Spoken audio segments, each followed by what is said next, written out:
अस्सलाम वालेकुम प्यारे बच्चों, हम पढ़ रहे हैं वाक़फ़ियत आमा जनरल नॉलेज जमात सोम, सफ़ा नंबर 3 साया की बनावट। आज हम वर्कशीट पे साया की बनावट के सवाल जवाब लिखेंगे। सवाल नंबर 1, क्या रोशनी की शुआएं अपने माखज़ से सीधी लाइन में सफ़र करती हैं?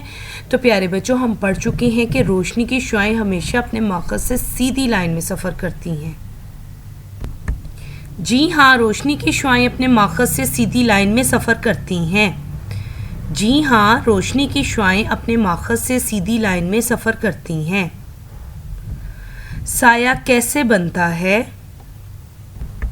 जब रोशनी के रास्ते में रुकावट पैदा होती है तो साया बनता है। जब रोशनी के रास्ते में रुकावट पैदा होती है तो साया बनता है। साया बनने के लिए किस चीज़ का होना ज़रूरी है? साया बनने के लिए रोशनी का होना ज़रूरी है। साया बनने के लिए रोशनी का होना ज़रूरी है। रोशनी के बगैर साया नहीं बन सकता।